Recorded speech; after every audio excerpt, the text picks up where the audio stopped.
10 seconds. We'll walk out, and Larry said, I'm gonna get it right here, Ed, and I'm gonna shoot it in your face. He hit it and looked at me and he was like, damn, I didn't mean to leave nothing on the clock. What if I told you there was once a man who didn't just dominate the game of basketball, but rewrote its rules with a smirk, a stare, and sometimes the wrong hand? Picture this, a quiet Pacers practice. Larry Bird, now in his 52nd, long retired and dressed in slacks, walks onto the court. No warm-up, no stretching, just pick up a ball, swish, then another, swish, 10 straight threes. Not a word spoken, just stunned silence, because that's what legends do. Larry Bird didn't need athleticism. He didn't need a flash. He had something rarer, command. He insulted opponents while torching them. It's absolutely unbelievable. Dominique guarded him, Cliff guarded him, Antoine guarded him, my guarded him. Nothing worked. Called his shots midair, played entire games with his offhand, and in the biggest moments, he delivered like a cold-blooded assassin. This isn't just about highlights. This is about the mythology of Larry Bird. These are the times Larry Bird shocked everyone. And if you thought you knew his story, think again. You'd think that after years away from the hardwood, even the greatest shooters in history might lose their touch. Age, inactivity, the stiffness that comes with time, it all adds up. But Larry Bird, he never subscribed to that decline. Because what he had wasn't just muscle memory. It was pure mastery. It happened quietly. No press, no lights, no roar of a crowd. Just a routine Indiana Pacers practice. Larry Bird, well into his 52nd and serving as president of basketball operations, wasn't supposed to be on the court. He was there to watch, to lead from the front office, not the three-point line. But then, in a moment that has since become legend, he casually strolled onto the floor, picked up a ball, and started shooting. No warm-up, no trash talk, no warning, just swish, then swish again, and again. 10 straight threes. No rim, no reaction, no big deal. At least, not for Bird. Lance Stephenson, then a rising star on the Pacers roster, stood frozen. He and his teammates were mid-stretch when Bird began his quiet barrage. In an interview later, Lance simply shook his head and said, swish, swish, swish. That's all they heard. And then Larry turned and walked away. Cool, calm, untouched. We stretching, right? So the whole team is just stretching. And Larry just walks on the court, like, grabbed the ball and started jacking threes, like, whoosh, whoosh, whoosh. Like, I'm looking at everybody, I'm like, do y'all see this right now? And he made like at least 10 in a row threes. Like, just walked in, came in, looked at us, was like, looking at us stretch and hit like 10 threes in a row and walked off and sat like he ain't do nothing, like it was regular, and folded his legs and just sitting there looking at us. I'm like, yo, this guy is nice. This wasn't a fluke. This wasn't nostalgia. This was Larry Bird reminding a room full of NBA players that legends don't forget how to shoot. The form was still perfect. The release is still lightning quick. The confidence? Still unshakable. Even Reggie Miller, a Hall of Fame sharpshooter himself, once said, Larry Bird could walk into the gym today and still outshoot half the league. Think about that. A player known for his elite shooting and ruthless competitiveness, acknowledging Bird's timeless edge. And here's the deeper question. How many legends can do that? How many athletes, decades removed from their prime, could silence a gym full of pros with nothing but a jumper? Larry didn't need fanfare. He was the moment. Because long after the numbers fade from the stat sheets and the jerseys are retired to the rafters, it's these kinds of moments, unscripted, effortless, unforgettable, that define greatness. And if you still think Larry Bird is just a relic of the 82nd, you haven't been watching closely enough. The 12th of March, 1985. Lakefront Arena in New Orleans. The Boston Celtics were facing the Atlanta Hawks on a neutral site for what should have been just another regular season showdown. But Larry Bird didn't show up to play basketball that night. He showed up to perform it, like theater, like stand-up comedy, like a cruel magician with no regard for his audience's feelings. That night, Bird didn't just score a career-high 60 points. He did it while narrating the entire masterpiece, shot by shot, insult by insult. Every possession was a live act of humiliation. Off the glass, he'd mutter as the ball kissed the backboard and dropped in. "Who's next?" he asked, scanning the court like a man playing a pickup game at the Y. And then came the signature moment. He turned to his defender, pointed to two spots on the floor and said, "You want it from here or there?" The defender didn't answer. Bird made the decision for him. He took the harder shot and drilled it. Doc Rivers, playing against him that night, later recalled, "He was calling shots off the glass. Who's next? Where you want this one from?" This wasn't just scoring, this was storytelling. The Hawks, despite being the opponent, were reduced to fans. They tried everything: double teams, traps, physicality. Nothing worked. Bird had 23 the third quarter alone, and by the fourth, the crowd, yes, even in a neutral city, was roaring every time he touched the ball. He'd already set the Celtics franchise scoring record at 53 points earlier that season, but teammate Kevin McHale had broken it just 9 days prior by dropping 56.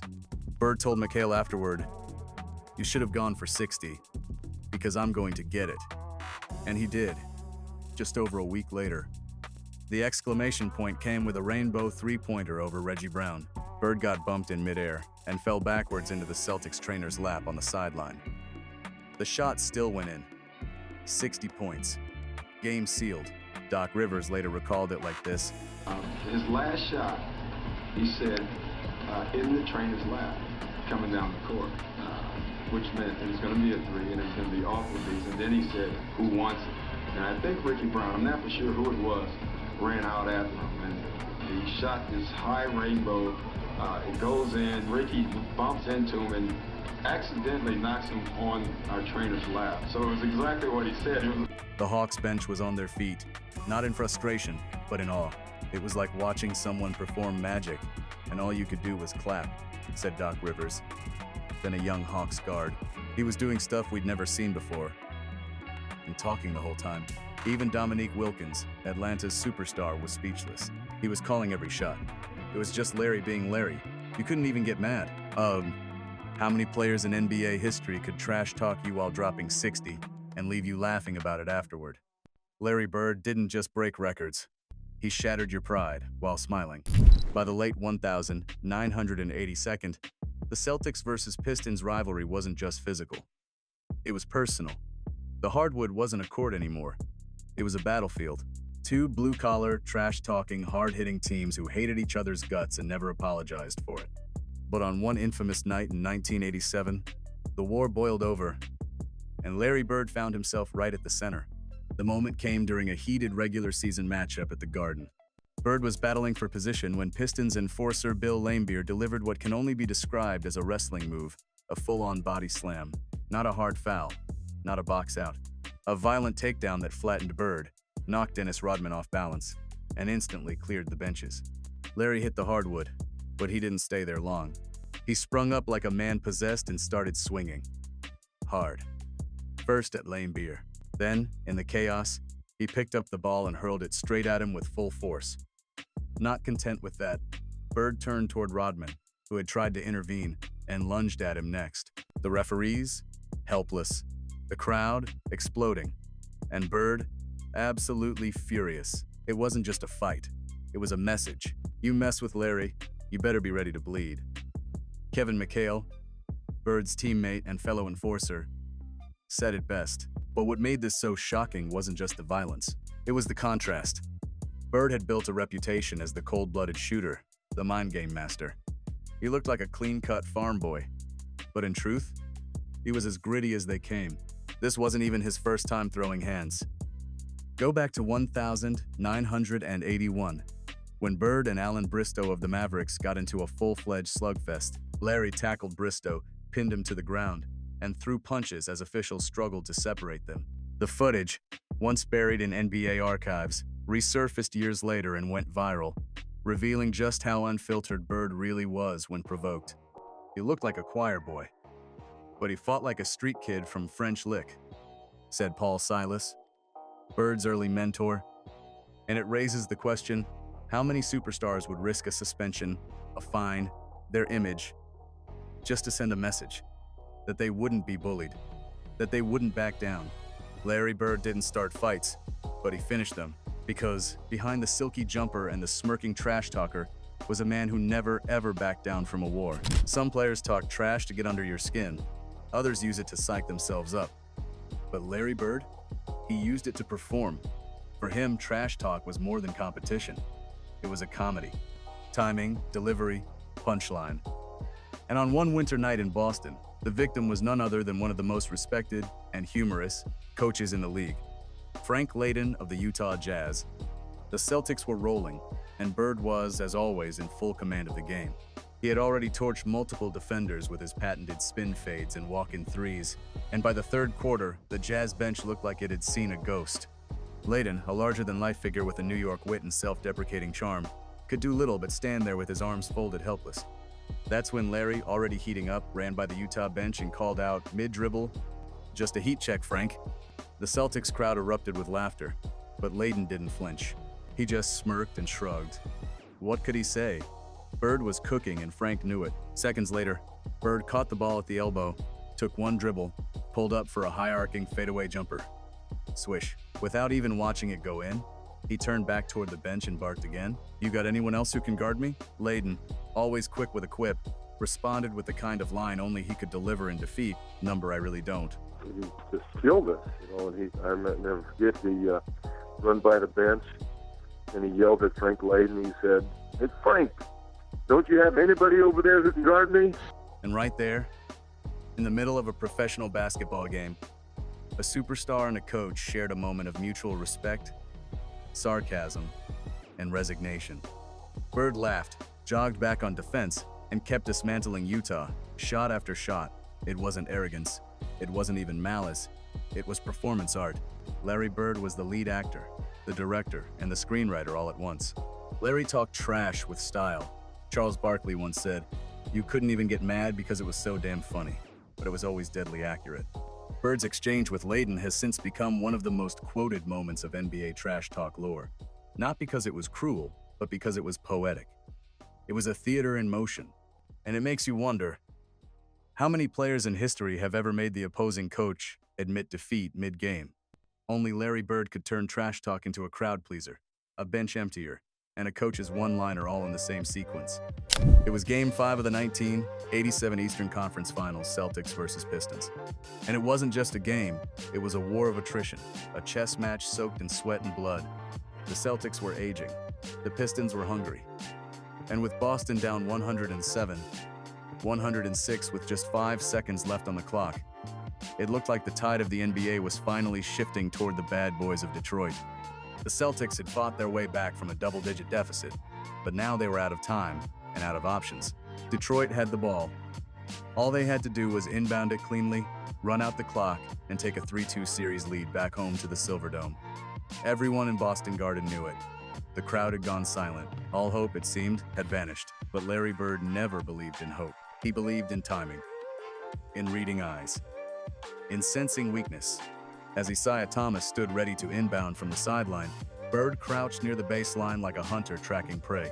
His eyes locked in, not on the ball, but on Thomas's body language. Thomas faked high, looked low, and fired the pass toward Bill Laimbeer at the top of the key. And just like that, boom. Larry Bird exploded into the passing lane, cutting in front of Laimbeer with such precision that it looked like he was the intended target. He caught the ball, tiptoed along the baseline. This is probably one of the most incredible plays probably I've ever witnessed from an athletic standpoint. Two people being in sync and just Bird just playing every second. And that's what the Celtics taught us. I'm not believing that. Oh, man. Not to play 47 and a half minutes, but to play a full 48. And, while mid-fall, flicked a blind pass to Dennis Johnson, who was streaking toward the hoop. That joker caught the ball, and in my mind, I'm like, okay, he going out of bounds. That dude did this, like a ballerina, right? And if you go back and you watch the play, that dude is on his toes. The baseline is right up under his toes. And in my mind, he must have stood there for about 5 seconds because everything was going in slow motion in my mind, right? And then it's a strange moment. I'm like, damn, how you doing that? And then DJ, out of nowhere, they are so in tune. They are so in sync.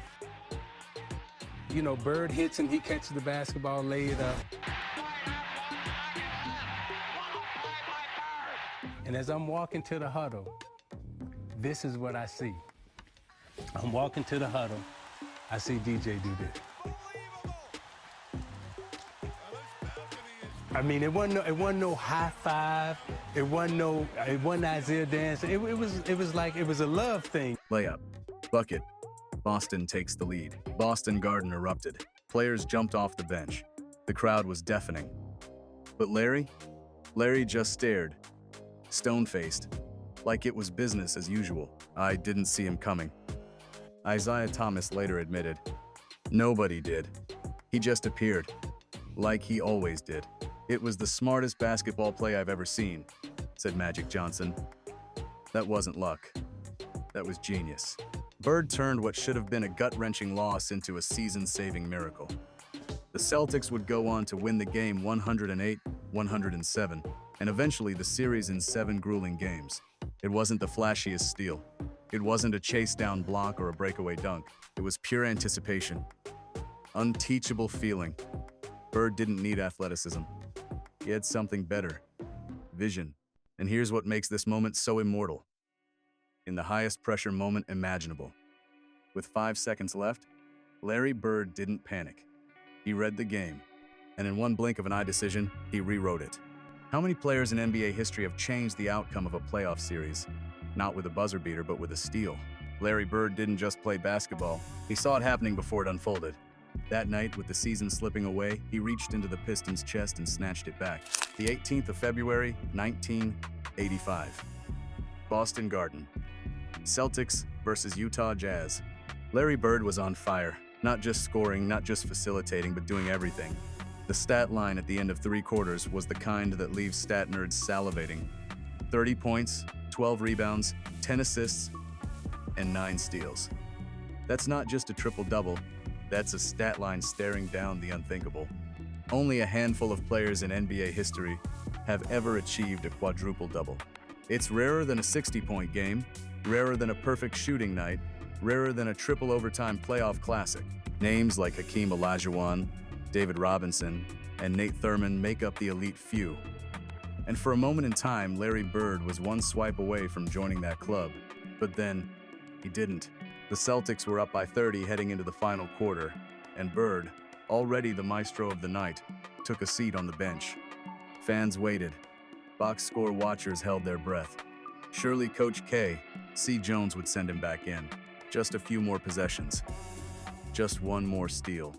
But Bird never re-entered the game. When asked afterward if he knew he was one steal away from a historic quadruple-double, Bird didn't blink. Yeah, he said, but I already did enough damage. It was classic Larry. Cold, calm, honest. A line that echoes to this day, not because it was arrogant, but because it was principled. He didn't play for numbers. He played to win. The game was over. And for him, so was the night. That's the thing about Larry, said Robert Parrish, Bird's Hall of Fame teammate. He wasn't chasing stats. He was chasing wins. Kevin McHale added, we didn't even realize it at the time. He never said a word about it. But that's Larry. Quietly great. And that raises the question, how many modern stars would have done the same?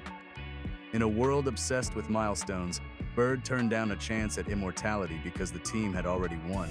What's more impressive, joining the quadruple-double club or walking away from it because you already made your point? Because that night, Bird wasn't just great. He was complete. Offense, defense, playmaking, rebounding, leadership. And when the Jazz looked defeated and overwhelmed, Bird didn't just pad the score. He left it as it was. Larry Bird could have added another historical line to his resume, but instead, he left a statement even stronger. He didn't need numbers to prove his dominance. The 8th of June, 1984. Game 5 of the NBA Finals. Boston Garden. There was no air conditioning, no circulation.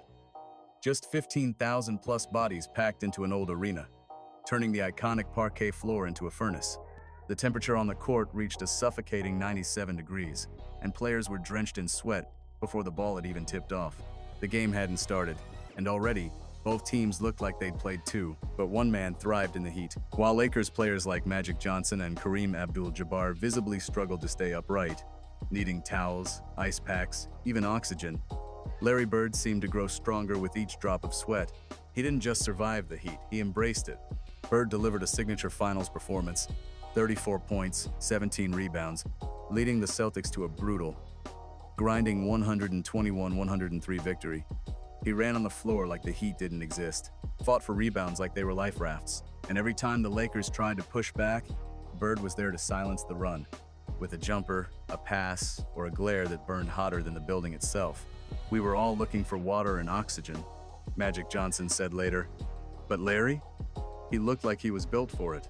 Celtics coach K.C. Jones simply said, that was Larry's game, his environment. He was all business. Bird's dominance didn't come from flash or flair, it came from grit. In a game that sapped energy from everyone else, he found a second wind. While the Garden crowd wiped their foreheads with rolled-up newspapers, Bird wiped the Lakers off the court, and when the final buzzer sounded, Boston had not only taken a 3-2 lead in the series, they had made a statement. This wasn't showtime. This was a war of attrition, and Bird, soaked in sweat, arms raised, was its iron-willed general. That performance sealed Bird's case for Finals MVP, as the Celtics would go on to win the championship in 7 games. And ever since, Game 5 has lived on in NBA folklore not just as a pivotal win, but as the Heat game. Michael Jordan had the flu game, but Larry Bird, he had the Heat game. No IV, no excuses, just old-school toughness and the will to dominate. And here's the question. How many legends rise when the entire arena wants to collapse? Larry Bird didn't melt. He ignited. The 14th of February, 1986, Valentine's Day. Portland, Oregon. The Celtics were facing the Trailblazers on the final stop of a grueling road trip. But Larry Bird? He was already thinking ahead, specifically about the Lakers, Boston's true rivals, waiting just 2 days later. So, when he met with the press before the game, Bird dropped a quote that seemed like a joke. "I'm going to play this one left-handed," he said. "I'm saving my right for Sunday." Everyone laughed, until the game started, because Larry Bird wasn't kidding. That night, in front of a stunned Portland crowd, Bird played the first 3 quarters using primarily his left hand, his non-dominant hand. He shot lefty floaters, lefty hooks, lefty bank shots, lefty layups. By the end of the third quarter, he had 20 points, almost all with his offhand. It wasn't a trick. It wasn't showboating. It was Larry Bird pushing the limits of what confidence and genius looked like on a basketball court. That was Larry. He'd get bored, teammate Dennis Johnson once explained. So he'd invent a new challenge just to keep himself entertained. But in the fourth quarter and overtime, Bird turned it up. He went back to his dominant right hand, finished the job, and exploded for 47 points, along with 14 rebounds and 11 assists, leading the Celtics to a wild 120-119 overtime victory. He played 3 quarters left-handed and still dropped nearly 50. "I don't know if people understand how insane that is," said Kevin McHale. And it begs the question, who does that? What kind of competitor handicaps himself on purpose just to prove a point and still wins? Bird wasn't just playing basketball. He was testing the game itself, and the game couldn't keep up. They don't make them like that anymore. Magic Johnson later said when reflecting on Bird's creativity and edge, "No player today would dare try something like that, especially not in the middle of a close road game." But Larry did. And he didn't just pull it off. He thrived. That's what made Bird shocking. Not just the brilliance, but the casual brilliance. He could walk into an opposing arena, tell you what he was about to do, how he was going to do it, and then go out and do it anyway. No fanfare, just dominance. Left-handed dominance. Larry Bird wasn't the flashiest. He wasn't the fastest. But he owned the game in ways no one else dared. He shocked the world with a left hand. He humiliated defenses with a stare. He stole games, literally. He outshot Father Time himself. These weren't just highlights. These were moments. Stories passed down from player to player, fan to fan. So here's a question. Which Larry Bird moment shocked you the most? Was it the punch? The steal? The laugh?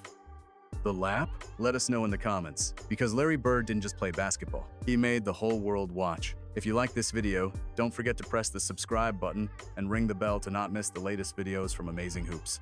Please leave your comments and suggestions below in the comments section, and don't forget to share this video with your friends.